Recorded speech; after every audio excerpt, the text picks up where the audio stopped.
आदरणीय वरिष्ठजनों, समाज के प्रतिष्ठित व्यक्तियों एवं मेरे प्यारे युवा साथियों, सभी को मेरा प्यार भरा नमस्कार।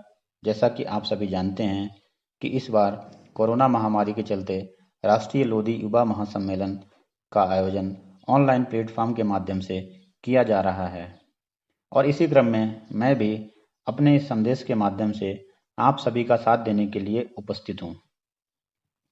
मेरे युवा साथियों, मेरा नाम अजीत वर्मा है। मैं उत्तर प्रदेश के शाहजहांपुर जनपद के एक छोटे से गांव से संबंधित हूं। मैंने सिविल सेवा की परीक्षा वर्ष 2015 में पास की है और मैं 2016 बैच के भारतीय प्रशासनिक सेवा के एक अधिकारी के रूप में एडिशनल डिस्ट्रिक्ट मजिस्ट्रेट के पद पर कार्यरत हूं। सबसे पहले मैं राष्ट्रीय लोधी युवा महासम्मेलन के आयोजक मंडल को उनके समर्पण, कठिन परिश्रम और आयोजन की निरंतरता के लिए बधाई देना चाहूँगा और साथ ही आप सभी को धन्यवाद देना चाहूँगा कि आपने मेरे विचार व्यक्त करने के लिए मुझे इस मंच पर आमंत्रित किया है।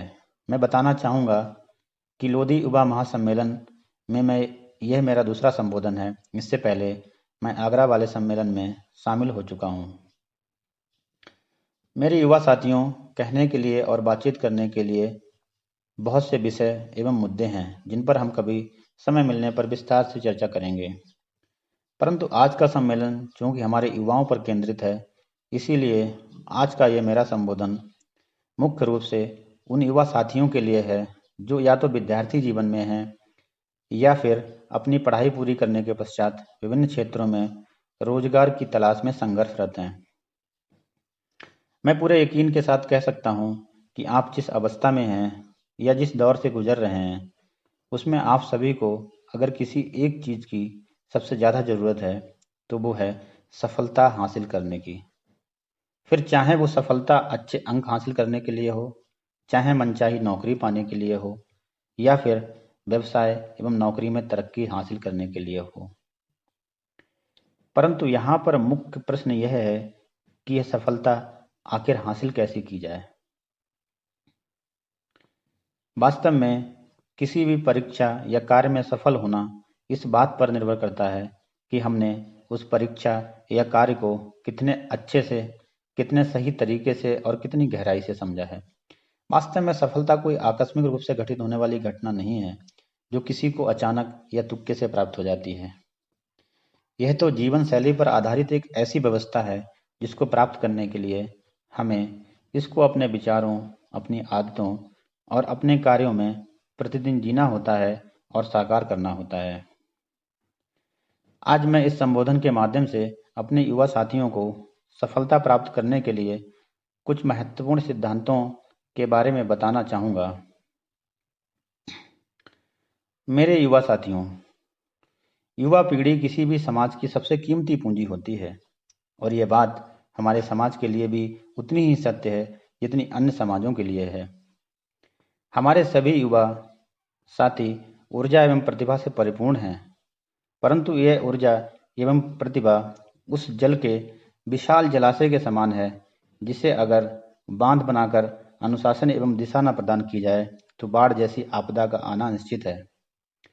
परंतु अगर हम इसी ऊर्जा रूपी विशाल जलाशय को अच्छा सा बांध बनाकर दिशा देने में और नियंत्रित करने में सफल हो जाते हैं तो ये न केवल बाढ़ जैसी आपदा से हमारे समाज को बचाएगी, बल्कि विद्युत उत्पादन एवं नहर जैसी उपयोगी चीजें भी प्रदान करेगी। अतः हम सबके सामने सबसे बड़ी चुनौती है हमारे समाज की इस नवीन ऊर्जा एवं नवीन प्रतिभा को दिशा देकर उसका सही उपयोग सुनिश्चित करना। तो अगला सवाल उठता है कि इस नवीन ऊर्जा एवं नवीन प्रतिभा को सही दिशा देगा कौन? कौन लेगा इसकी जिम्मेदारी? मेरे युवा साथियों, वैसे तो ये जिम्मेदारी सभी की एक सामूहिक जिम्मेदारी है। जैसे हमारे माता पिता, हमारे अध्यापकगण, हमारे शिक्षण संस्थान, हमारे सामाजिक संगठन एवं समाज के वरिष्ठ एवं गणमान्य व्यक्ति। परंतु इतिहास गवाह है कि इस परंपरागत व्यवस्था पर चलकर कोई भी समाज इस नवीन ऊर्जा का कोई खास उपयोग नहीं कर सका है। इसीलिए अब समय आ गया है कि इस नवीन ऊर्जा को दिशा देने और उसका सदुपयोग करने की वास्तविक जिम्मेदारी हमारे युवाओं द्वारा स्वयं ही उठाई जाए। क्योंकि हमारे माता पिता, हमारे शिक्षण संस्थान, हमारे सामाजिक संस्थान हमारे युवाओं को मार्गदर्शन तो दे सकते हैं, परंतु अंतिम रूप से हमारे युवाओं को ही तय करना होगा कि उन्हें अपने जीवन में क्या करना है, किस क्षेत्र में अपना कैरियर बनाना है, किस व्यवसाय को अपनाना है। उन्हें अपने भविष्य की कल्पना करते हुए अपना लक्ष्य खुद ही बनाना होगा। मेरे युवा साथियों, हम सभी को स्वयं मिलकर ही ये अभियान चलाना होगा और आगे बढ़ना होगा। हमारे हर शहर, हर गांव तक इस मंच से यह स्पष्ट संदेश पहुंचना चाहिए कि हमारा उद्धार करने कोई मसीहा आने वाला नहीं है। हमें स्वयं ही अपना दीपक बनकर इस अंधेरे को दूर करना होगा। और जब हमारे सभी युवा ज्ञान रूपी दीपक की भांति कार्य करने के लिए प्रतिबद्ध हो जाएंगे, तो इस समाज को विकसित होने से कोई रोक नहीं सकता। इस संदर्भ में मुझे महान कवि दुष्यंत कुमार की वो पंक्तियां बहुत ही प्रासंगिक लगती हैं। वो कहते हैं कि हो गई है पीर पर्वत सी पिघलनी चाहिए और इस हिमालय से कोई गंगा निकलनी चाहिए। हो गई है पीर पर्वत सी पिघलनी चाहिए और इस हिमालय से कोई गंगा निकलनी चाहिए।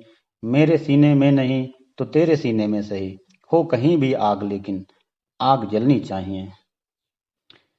मेरे युवा साथियों, अगर हम इस ऊर्जा रूपी आग को वास्तव में एक सही दिशा देना चाहते हैं, तो इस दिशा में पहला कदम होगा कि हर युवा को अपने लक्ष्य को जल्दी से जल्दी तय करना होगा। क्योंकि बिना उद्देश्य जीवन मृत्यु के समान होता है, जिसमें कोई सकारात्मक काम करने की ना तो दिशा होती है और ना ही उत्साह होता है। आप जीवन में जो भी करना चाहते हैं, वो आपके मन में एकदम स्पष्ट होना चाहिए। फिर चाहे वो इंजीनियरिंग की पढ़ाई हो, डॉक्टर की पढ़ाई हो, समाज सेवा हो, सिविल सेवा हो, आईएएस पीसीएस की तैयारी हो या फिर कोई अन्य रोजगार हासिल करना हो।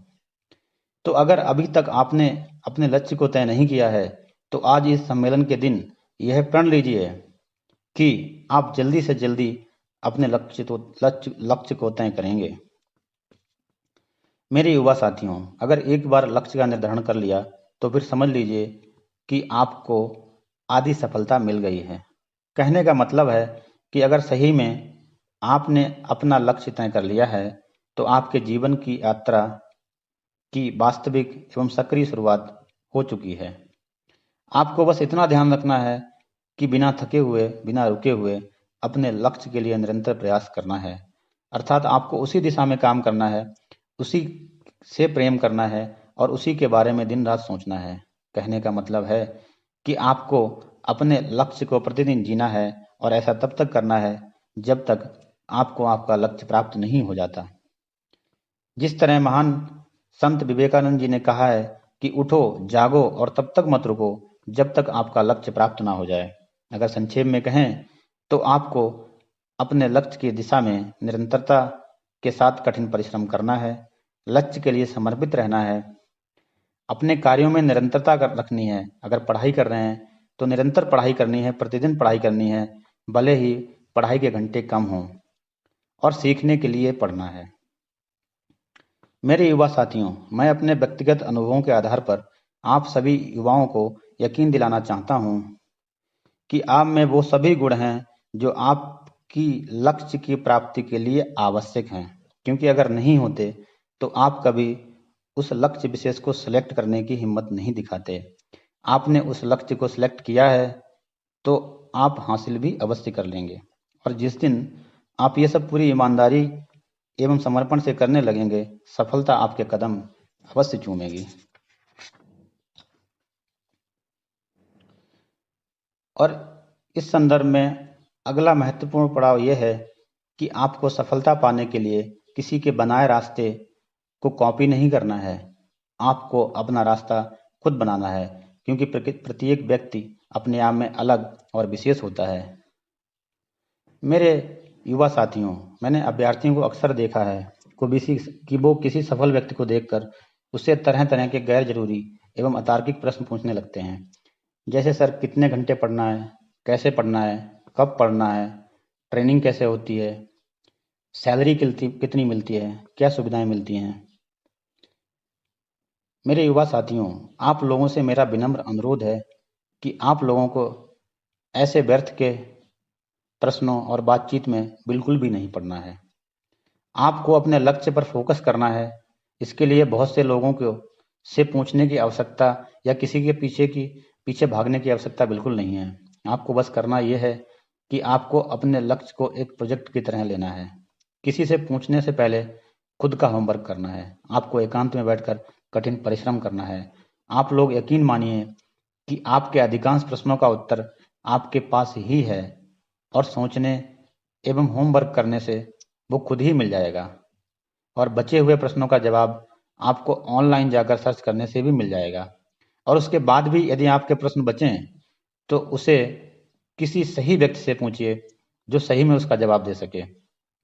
और यकीन यकीन मानिए कि यदि बचे हुए प्रश्नों का जवाब नहीं भी मिला तो वह प्रश्न आपकी सफलता में कभी भी बाधक नहीं बनेंगे। मतलब आपको व्यर्थ की बातचीत एवं परिचर्चा से दूर रहना है और अपने काम को पूरी ईमानदारी से करना है। जब आप ऐसा करेंगे तो आपको प्रश्नों का जवाब भी मिलेगा, मंजिल का रास्ता भी मिलेगा और सफलता भी अवश्य मिलेगी। सफलता के विषय में अपनी चर्चा को मैं यहीं पर रोकना चाहूँगा और अंत में वर्तमान में चल रहे कोरोना एवं लॉकडाउन के संदर्भ में अपने युवा साथियों से कुछ कहना चाहूँगा। मेरे युवा साथियों, इस लॉकडाउन के समय का सदुपयोग कीजिए। यह एक ऐसा सुअवसर है जिसे आप अपनी पढ़ाई को अच्छा बनाने या किसी अन्य सकारात्मक कार्य करने में लगा सकते हैं। यह ऐसा समय है जिसमें आप अतिरिक्त प्रयास एवं कठिन परिश्रम करके अपने लक्ष्य की ओर बहुत तेजी से अग्रसर हो सकते हैं। मेरे युवा साथियों, इसे आराम करने में या व्यर्थ की गतिविधियों में बिल्कुल भी नष्ट मत कीजिए। अगर अभी तक आपने इस लॉकडाउन के समय के उपयोग हेतु कोई समयबद्ध योजना नहीं बनाई है तो कृपया आज ही बना लीजिए, क्योंकि ऐसा तनाव रहित समय अब आने वाला नहीं है। ये ध्यान रखिए कि हम सभी का समय सीमित है और अगर एक बार निकल गया तो वापस नहीं आएगा।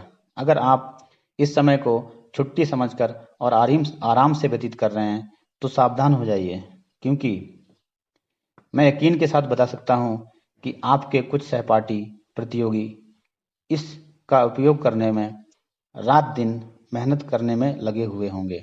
इसीलिए मेरे युवा साथियों, जागिए, सोइए मत, अपना काम करते रहिए, रुकिए मत। और महान कवि हरिवंश राय बच्चन जी की इन पंक्तियों पर भी गौर कीजिए कि कहीं वो आपके जीवन के बारे में तो बात नहीं कर रहे हैं कि गहन सघन मनमोहक बनकर मुझको आज बुलाते हैं, किंतु किए जो वादे मैंने याद मुझे आ जाते हैं। अभी कहाँ आराम बदा ये मूक नियंत्रण चलना है, मीलों मुझे अभी चलना है, मीलों मुझे अभी चलना है। मेरे युवा साथियों, आप लोगों को भी सोचना होगा कि कहीं आप अपने पद से विचलित तो नहीं हो रहे हैं, या आपको अभी कितने मील और चलना है। इसके अतिरिक्त मेरे युवा साथियों, मैं आप सभी से अनुरोध करना चाहूँगा कि इस लॉकडाउन के समय में आप अपना और अपने परिवार का ध्यान रखें और सरकार द्वारा जारी किए गए दिशा निर्देशों का एक सच्चे नागरिक के समान पालन करें। मुझे उम्मीद है कि अगली बार जब हम मिलेंगे और जिस किसी युवा से पूछेंगे तो वह अपना तय किया हुआ स्पष्ट लक्ष्य अवश्य बता पाएगा। धन्यवाद।